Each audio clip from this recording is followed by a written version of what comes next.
Well, it seems like the news has finally caught on with the nightmare scenario that's happening in real estate and housing in the United States. Let's jump into what is going on, some of the charts and other pieces of information that have come out this week that are important for you to take a look at. So, the first thing that came out this week was Redfin, more sellers than buyers. So there's nearly 500,000 more sellers than buyers, according to Redfin's data. You can see the chart over time, what it looks like. Obviously, you can see, hey, the Fed reduced rates, and automatically there's a ton more buyers and obviously a lot less sellers. And now we're starting to see the opposite once rates came up and buyers are starting to fall off and sellers are starting to skyrocket. I think this chart is phenomenal and tells the story very clearly what's going on. And it's one of the number one charts that I've seen out there. Redfin just got acquired by Rocket Companies, a mortgage company with, you might have heard of, Quicken Loans. That's this company that now owns Redfin. They did an all stock transaction for 1.75 billion.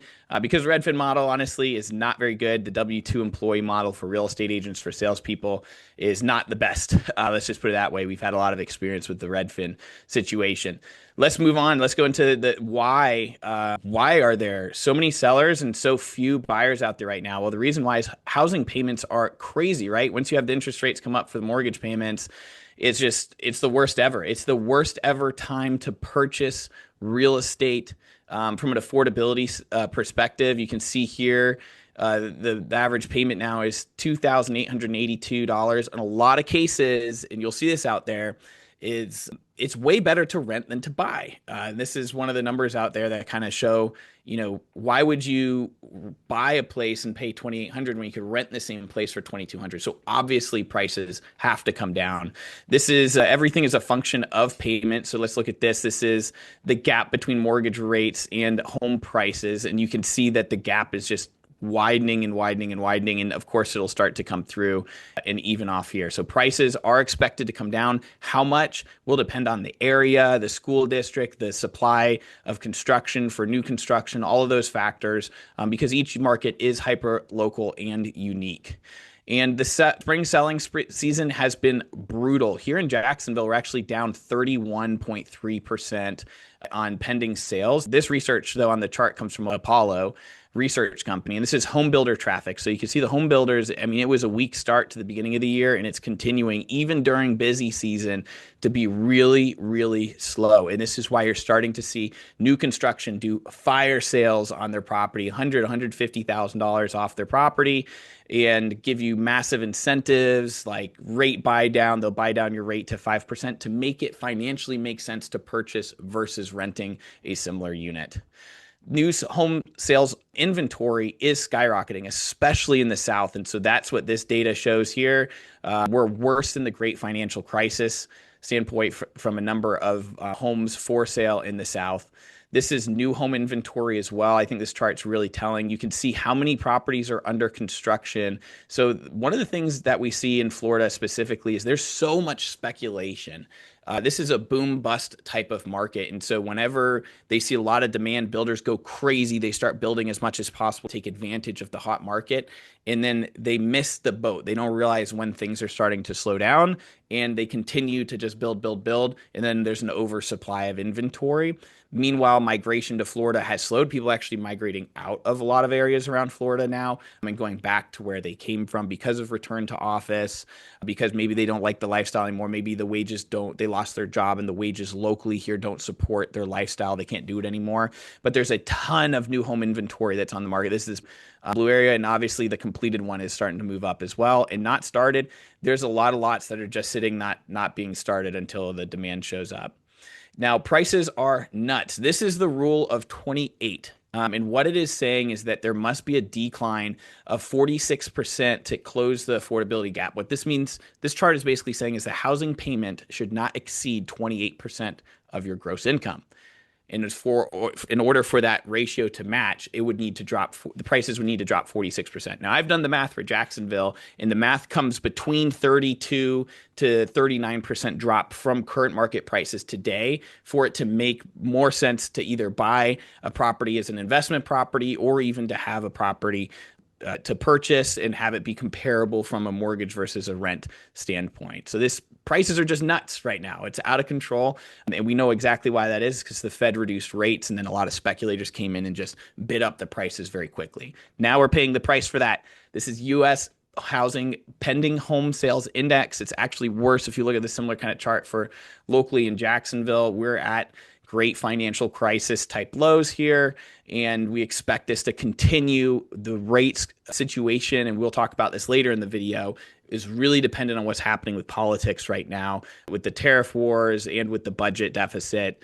We'll dig into that more. So comment below, what are you seeing in your local market for housing? We want to hear from you as well. And when you comment, definitely put where you're located too, because that helps, because every area of the country is completely different. Home sales are super low also for existing homes, and we're great financial crisis lows here. This chart's pretty self-explanatory. And the thing that's interesting is that rental vacancies are jumping higher than the pandemic high. So we're seeing, this is for apartment lists. So this is for apartment vacancies.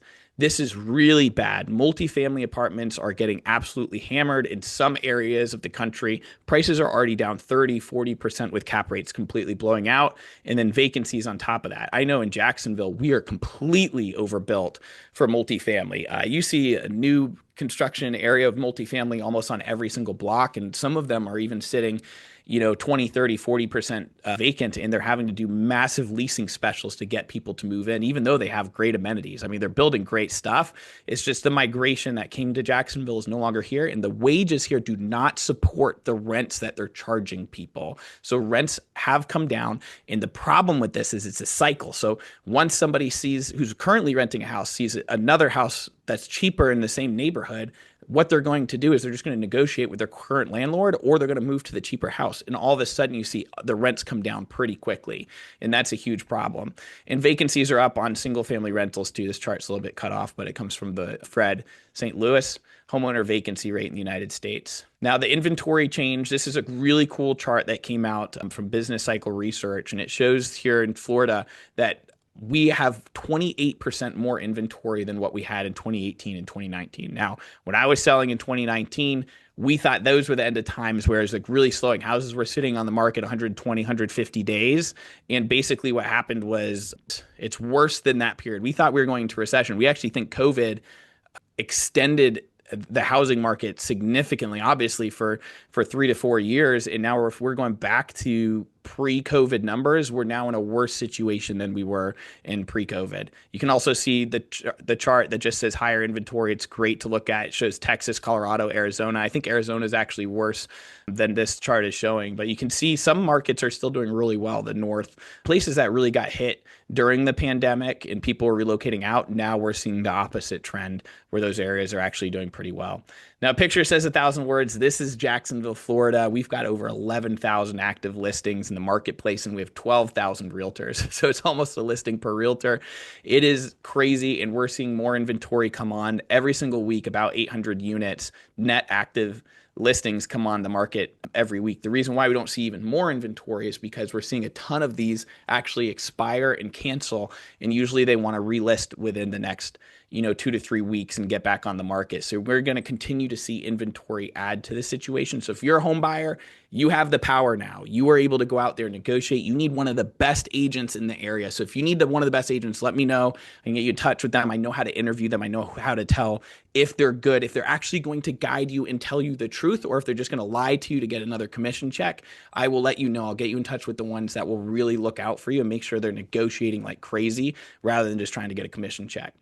Now, not every market is the same. So here's months of supply that comes out. And you can see Jacksonville here's at 5.2 months supply. Doesn't feel that way. It feels a lot worse because pendings pendings and fall throughs are skyrocketing.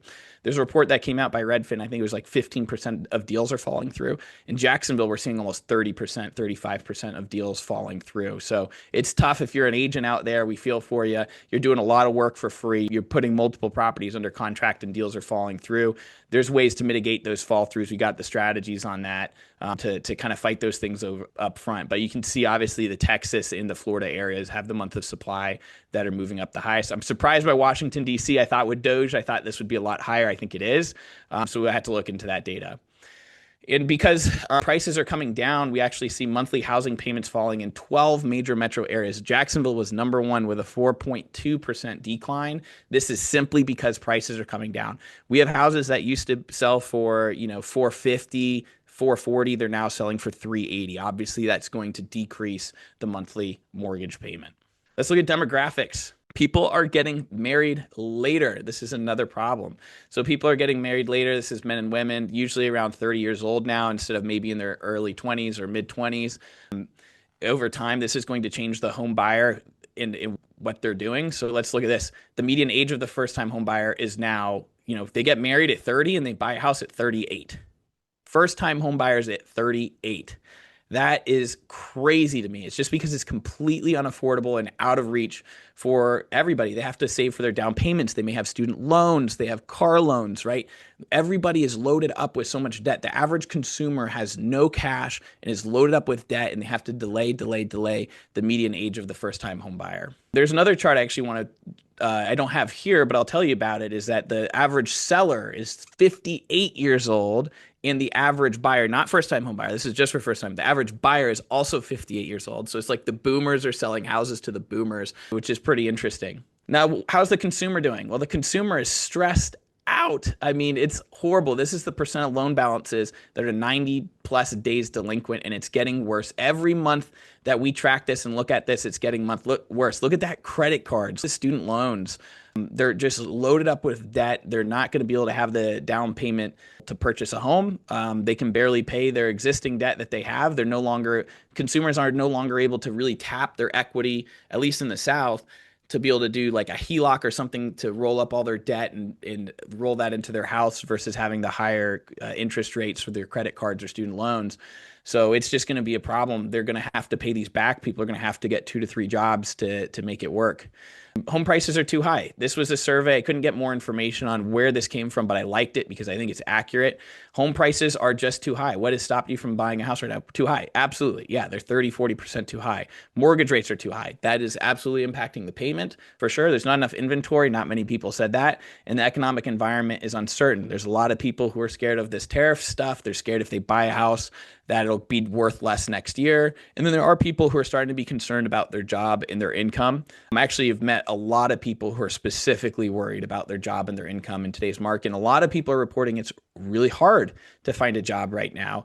And job openings are slowing down. So here's the reality. The consumer is now spending more in consumption than they're making in their income. And so when this happens, obviously the debt collectors will start coming. You can't continue to spend more and have less income for very long. Eventually all the cash will dry up and all the credit cards will dry up. And this will, have some sort of consequence out there. We see that with Klarna, that's now lost over $100 million on their buy now, pay later scheme. I would call it a scheme, because that's just delaying the inevitable. These banks are absolutely taking advantage of consumers who are not financially literate. And companies are also hurting. U.S. corporate profits fell most since the global financial crisis days. And everybody's like, oh, it's okay. Stocks are really high. Stocks are high. It doesn't matter if profits are low. It matters a lot. And then we're seeing let's see this chart right now. Revenue is also down. This is the S&P sales per share, and it's at one of the lowest levels for quite some time since the pandemic. And the reality is that stocks are completely disconnected from Main Street. This is the Shiller PE ratio. This is one of my favorite metrics. And it just shows that we are way far and beyond where stocks need to be. And so who's lying? Is the consumer lying or are stocks lying? And I think part of this is also the AI bump is really pulling the stock market completely higher. I think most stocks are not doing very well. I think most companies are not doing very well. And it's just because we have this little technology shift that's happening that's creating a lot of opportunity, to be honest. And companies will be able to become more profitable over time with the implementation of AI. But I still think they're overpriced, and I think they will come down. Just like real estate's overpriced, 30, 40%. I think the same is true with the stock market. I'm actually actively short the stock market. I know, don't get crazy. It is a very risky thing to do, especially in the time of AI. But I put my money where my mouth is, and I am bearish on the market. There's a lot of cash on the sidelines. Money market funds, why would you invest in something that's risky? You don't think if it has upside, if you can invest in money markets and make 4, 5, 6%. And so if you look at this as a percentage of the entire GDP, it's actually not that much. And if you look at this as the government continues to print cash every single year, the value of your dollar becomes less and less every single year, then this really doesn't, seem that big of a deal of a chart. But there is a lot of money on the sidelines in money markets at the moment.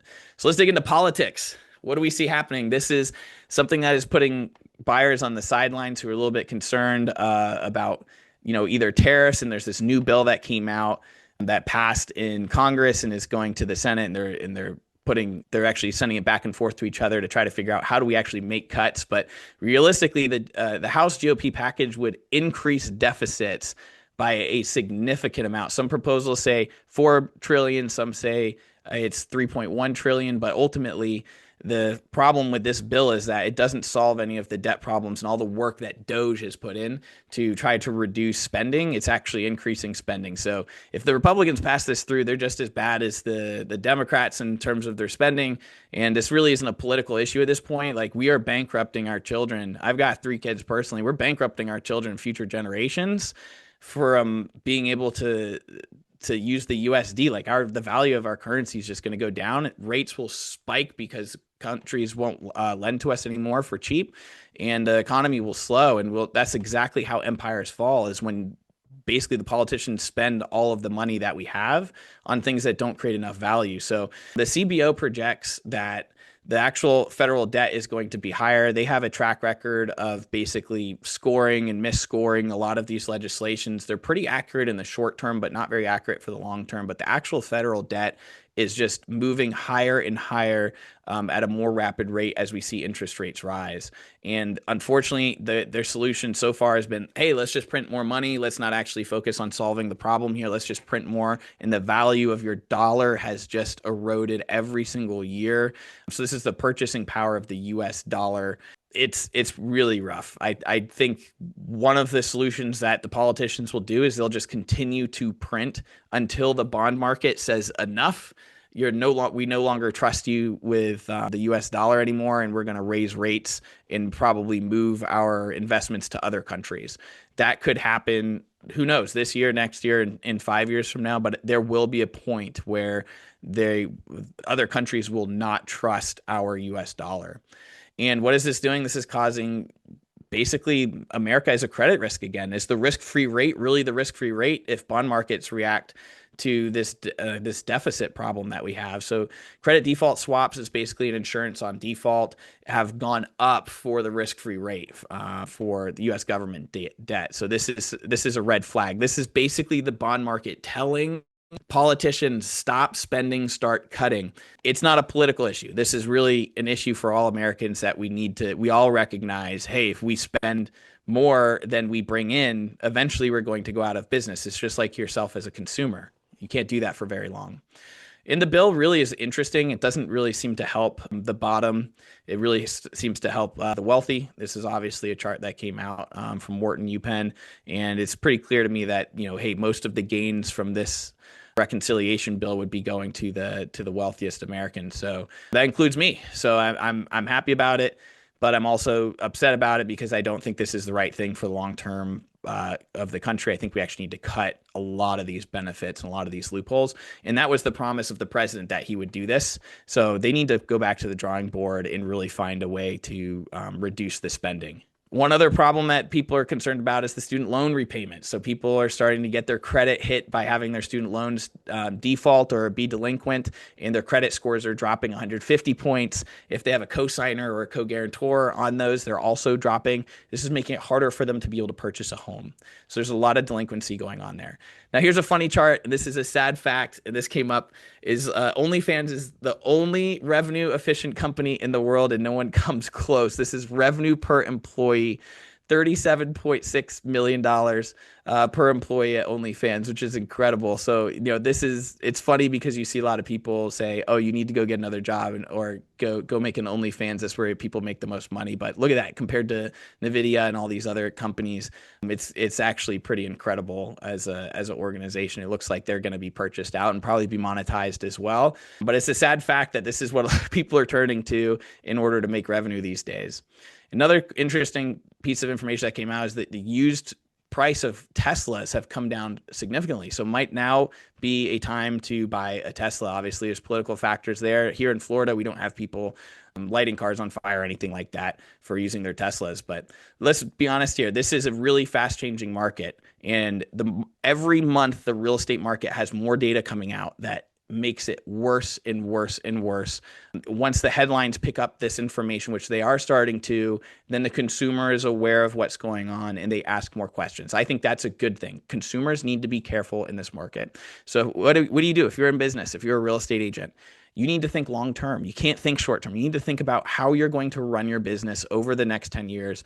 You need to understand that down markets is where the foundation is set for the next upturn. So set yourself up for massive growth. This period of time, I believe, will probably last 2 to 3 years. You set the foundation, you get amazing skills, you learn how to do short sales and foreclosures, you learn how to do creative financing, seller financing, subject to, you find creative ways to make income in this market. And this market will reward creativity. And then on the upturn, you'll be the most skilled person out there. You can't play business and thinking like a year to year thing. You need to think in decades, and you need to partner with the best and have people around you who are positive. Yes, we need to understand what is going on the ground day to day and where the market is so we can educate our customers on making the best decision. But you need somebody who's positive. You need somebody who's ambitious, somebody who understands how to get things done regardless of the circumstances and does it with a smile on their face. And that's why grit is key.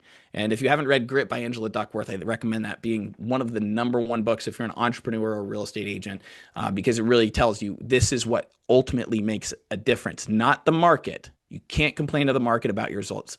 It's about what you do and how you respond and how you persevere and move through.